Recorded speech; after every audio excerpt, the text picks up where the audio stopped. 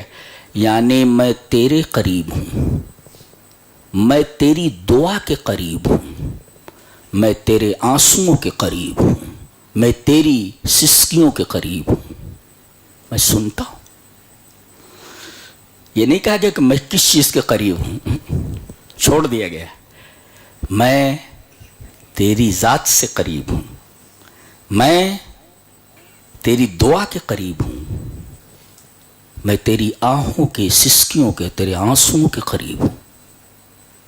کیا ہمارا رب ہے! یہ رب ہے ہمارا جو ہم سے اتنا قریب ہے. اب جب اتنا قریب ہو تو پھر وسیلے کی کیا ضرورت ہے؟ اب دعا جب عبادت ہے تو عبادت میں وسیلہ تھوڑی ہوتا ہے. پوری نماز آپ دیکھ لیجئے، عبادت ہے، کسی کا وسیلہ ہے بیچ میں؟ پوری نماز میں آپ بتا دیجئے یہ عبادت ہے مگر کسی کا وسیلہ نہیں ہے بیچ میں. اتنی بڑی عبادت میں وسیلہ نہیں ہے. اور جب دعا عبادت ہے بلکہ عبادت کی روح ہے تو دعا میں اگر کوئی وسیلہ لیتا ہے، کسی کا طفیل لیتا ہے، دعا کہاں قبول ہوگی؟ سوال ہی اخلاص ختم ہو گیا نا. کافر بھی کسی کا وسیلہ نہیں لیتا جب دعا کرتا ہے. تو کچھ لوگ ہیں جو اتنے بدبخت ہیں جو مصیبت کے وقت بھی دعا کرتے ہیں تو کسی کا طفیل لیتے ہیں. اخلاص کہاں رہ گیا؟ تو دعا کیسے قبول ہوگی؟ دعوا اللہ مخلصین لہ الدین. اب یہ کہا گیا کہ میں قریب ہوں. اب جب قریب ہوں، بہت قریب ہوں، تیری دعا کے قریب، تیری ذات سے قریب، تیری آنسوؤں سے قریب، تیری سسکیوں سے قریب، تیری پریشانیوں سے قریب، تیرے لفظوں سے قریب، ہر چیز کے قریب ہوں. اجیب دعوت الداع، میں دعا کرنے والے کی دعا کو قبول کرتا ہوں. کون سی دعا؟ چھوٹی کی بڑی، حجم نہیں بتایا گیا جی. چھوٹی بھی مانگ، بڑی بھی مانگ. کون سی دعا مانگتا ہے؟ حجم نہیں ہم نے بتایا. دعا ہے.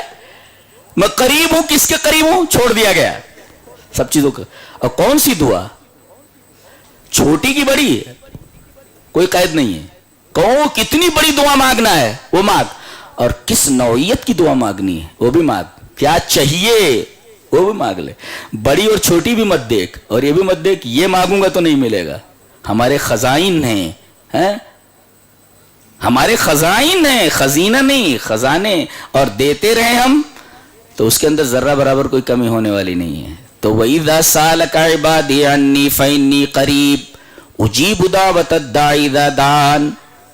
میں دعا کرنے والے کی دعا کو قبول کرتا ہوں. اور دعا کرنے کا زمانہ سب سے بہترین، قبولیت کا سب سے بہترین زمانہ رمضان ہے. تو دعا کریں.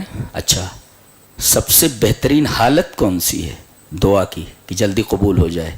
وَاسْجُدْ وَاقْتَرِبْ، سجدہ کرو اور قریب ہو جائے.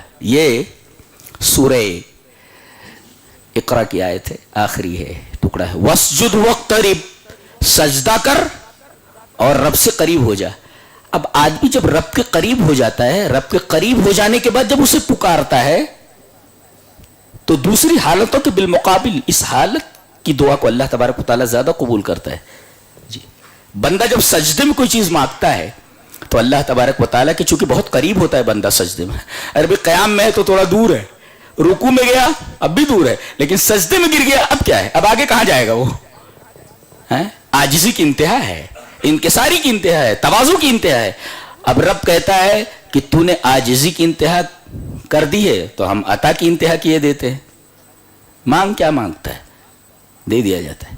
اللہ تو مانگو، اپنے گناہوں کو نہ دیکھو، اللہ تبارک و تعالیٰ کی رحمت کو دیکھو. ویسے کہہ دیا اس نے لا تقنطوا من رحمت اللہ. کتنا بھی گناہ کر کے آئے ہو ہماری رحمت سے مایوس ہونے کی ضرورت نہیں، معاف کر دیتے ہیں. یہ ہمارا رحم ہے، ہماری رحمت ہے. یہ میرا خیال ہے کہ ہمارے رب کو کسی نے سمجھا نہیں قاعدے سے.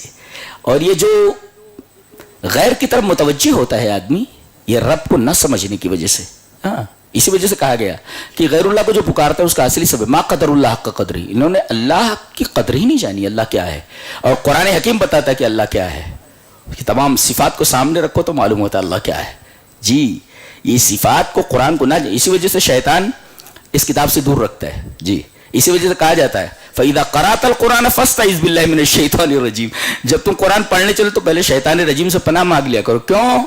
شیطان نہیں چاہتا کہ کوئی قرآن کے قریب آئے، کوئی قرآن کو پڑھے. جی، لہذا یہ ماہ ملا ہے ہم کو، اس میں دعائیں قبول ہوتی ہیں اور دعا سب سے بڑی عبادت ہے. یہ عبادت بھی سامنے رکھے. اور سجدے کی حالت میں وہ حالت اللہ کو بہت محبوب ہے.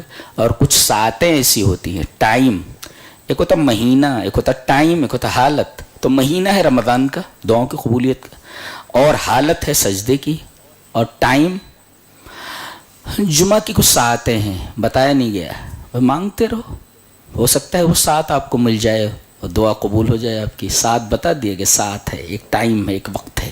تو گویا کہ ایک وقت بھی ہے، ایک حالت بھی ہے، ایک مہینہ بھی ہے، اور تمام چیزیں ہم کو مہیا ہیں اس وقت. لہذا بڑا بدنصیب وہ ہوگا جو اپنے آپ کو بخشوا نہ سکے یہ مہینہ پانے کے بعد. وہ حدیث موجود ہے جس کو ہم نے جمعہ میں ریفر کیا تھا کہ من ادرکہ رمضان فلم یغفر لہ فعبدہ اللہ. جو آدمی رمضان کا مہینہ پا لے اور اپنی بخشش نہ کرا سکے، اللہ تبارک و تعالیٰ سے معافی مانگ کر کے دعا کر کے اپنے گناہوں کی معافی تلافی نہ کرا لے، فعبدہ اللہ، اللہ کی رحمت سے دور ہو، بہت بدنصیب ہے وہ. اور جبرائیل کہہ رہے ہیں آپ بولیے قل آمین، آپ آمین بولیے. فقلت آمین، نبی فرما رہے ہیں انہوں نے کہا کہ آمین بولو تو میں نے آمین بولا ہے.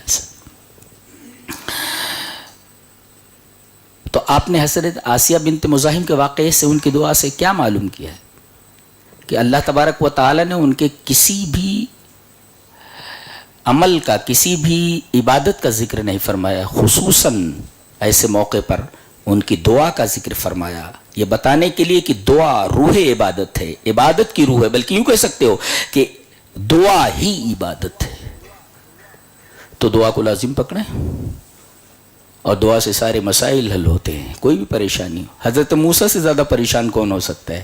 بیچارے باہر نکلے ہیں، 7-8 دن کے بعد کپڑے گندے ہو چکے ہیں، اور کہتے ہیں کہ پیر میں جو چپل وغیرہ تھا، جوتا، وہ پھٹ گیا ہے چلتے چلتے پیدل، یہاں تک کہ اب جوتا بھی کام نہیں کر رہا، پھینک دیا انہوں نے اور آگے بڑھ گئے.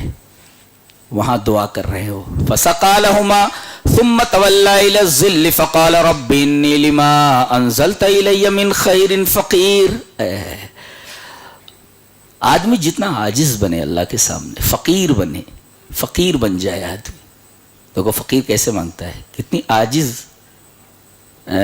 عاجز بن جاتا ہے، اس کی حالت بھی کتنی عاجزانہ ہوتی ہے. وہ بولتا ہے تو کس عاجزی کے انداز میں بولتا ہے، اگرچہ اس کا دل عاجز نہیں ہوتا. وہ جو الفاظ نکال رہا ہے منہ سے عاجزی کا، در حقیقت اس کا دل اس کا ساتھ نہیں دیتا. لیکن اللہ کہہ رہا ہے کہ پہلے دل تیرا عاجز ہونا چاہیے، پھر تیرا لہجہ عاجز ہونا چاہیے، پھر تیری حالت عاجز ہونی چاہیے. یعنی دل بھی جھکا ہوا ہو، تیرا بدن بھی جھکا ہوا ہو، اور تیرے الفاظ بھی جھکے ہوئے ہوں، پھر ہم قبول کرتے ہیں نا تیری دعا. فقال رب انی لما انزلت الی من خیر فقیر. جو بھی خیر تو نے نازل کیا ہے میں اس کا محتاج ہوں. ایک مفسر کہتا ہے الخیرات کلها تنزل من السماء.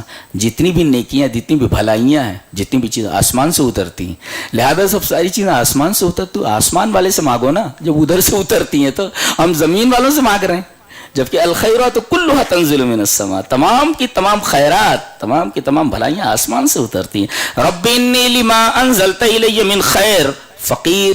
میں وہ تمام جو خیرات ہیں جو آسمان سے اتر رہی ہیں تو نازل کر رہا ہے، میں اس کا محتاج ہوں. ایک نبی ہے، انبیاء بنی اسرائیل کا سب سے معزز نبی، اتنی عاجزی سے دعا کر رہا ہے. اللہ عصا مار دے تو دریا راستہ دے دے، پتھر پر مار دے تو 12 چشمے نکل پڑیں، ڈال دے تو اژدہا بن جائے عصا. اور بہت طاقتور نبی ہے. ایک ہی فائٹ میں ایک آدمی مر گیا تھا، فوقظہ موسیٰ فقضى علیہ، ایک ہی فائٹ میں مر گیا تھا قبطی. اتنا طاقتور نبی ہے، اور انبیاء بنی اسرائیل کا سب سے معزز نبی ہے، سب سے بڑا عالم ہے جی. اسی وجہ سے جب بھی تقابل کیا جاتا ہے تو موسیٰ کو لایا جاتا ہے، عیسیٰ کو نہیں ہے کسی کو. اگر آج موسیٰ زندہ ہوتے، آج موسیٰ موجود ہوتے تو مجھے چھوڑ کر موسیٰ کی پیروی کرنے لگتے تو گمراہ ہو جاتے. یہ موسیٰ کا تذکرہ کیوں ہے؟ اس لیے کہ انبیاء بنی اسرائیل کا سب سے معزز نبی ہے، سب سے بڑا عالم ہے یہ جی. اسی وجہ سے حوالہ دیا جاتا ہے موسیٰ کا، اتنا معزز نبی ہے. کتنا طاقتور ہے، کتنا پاورفل ہے. آپ ماریے لاٹھی، دیکھو پانی راستہ دیتا ہے. دنیا کا کوئی بھی طاقتور ذرا مار کر کے بتائے، پتھر میں مار کر کے اپنا ڈنڈا بتائے کہ اس سے چشمے نکل پڑے. کس کی اوقات ہے؟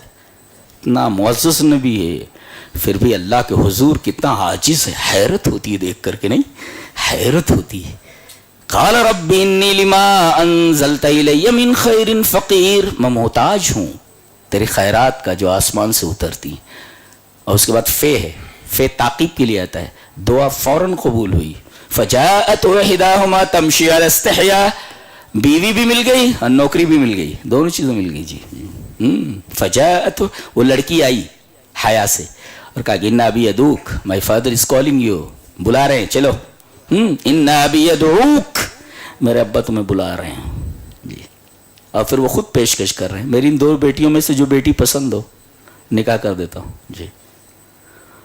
بولے 8 سال لے کے رہنا پڑے گا, تمہارے پاس تو کچھ ہے نہیں, دھیلا نہیں ہے, تم تو یہاں آئے ہو, تمہارے پاس تو کچھ بدن پر سیدھے سے کپڑے نہیں ہیں, اب مہر میں تو کچھ دینا ہے نا. بولے ہاں دے دوں گا. اور اسی کو لے کر کے چلے ہیں, اور رات تاریک ہے, بیوی کانپ رہی ہے, بچے کانپ رہے. بیوی کے اوپر رحم کرتے ہوئے کہا کہ ٹھہرو, کسو, ٹھہرو, وہاں آگ دکھ رہی ہے. وہ دور کی طرف اشارہ کرتے, وہاں کوئی آگ دکھ رہی ہے, میں آگ لے کر کے آتا ہوں. لعلکم تصطلون, تاکہ تم لوگ گرمی حاصل کرو.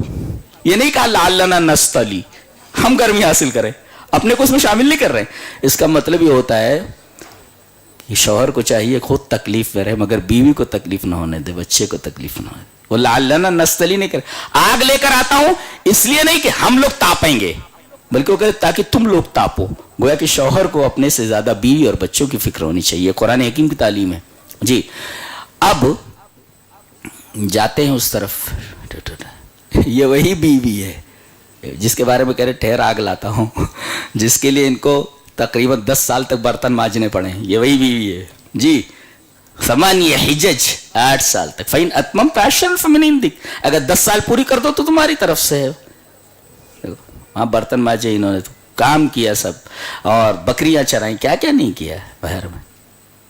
تو بعض بیویاں ہوتی ہیں اتنی عظیم ہوتی ہیں کہ ان کے لیے 8-10 سال برتن بھی مانجنا ناکافی ہوتا ہے. تو ایسی لڑکیاں تلاش کرو, قرآن حکیم بولتا ہے گھر اچھا ہو جاتا ہے. کیسی لڑکیاں ہیں آج کل کی, عجیب و غریب ہیں سب. نہیں, ایسی لڑکی ملنا جس کے لیے 8-10 سال تک برتن بھی مانجنے پڑے تو کوئی حرج کی بات نہیں. ایسی لڑکی تلاش کرو ہیں, اور ایسی لڑکی مل جائے تو جوڑے گھوڑے کو لات مارو, جبکہ گھوڑا لات مارتا ہے مگر تم گھوڑے کو لات مار دو, گھوڑے کو لات مار دو, جوڑے گھوڑے کو لات مار دو. ایسی لڑکی مل جائے جو موسیٰ علیہ السلام جیسی بیوی سے. اللہ اکبر. خلاصہ کیا نکلا؟ اچھی رات ہے, دعا کرو. اس دعا کے بارے میں پوچھا تھا اسے رات کو پاؤں تو کیا بولوں, حضرت عائشہ نے.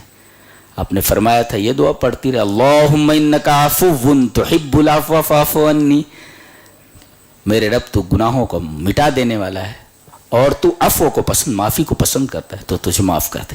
اللہ ہمیں نیک عمل اور اچھی سمجھ کی توفیق عطا فرمائے. وآخر دعوانا الحمدللہ رب العالمین.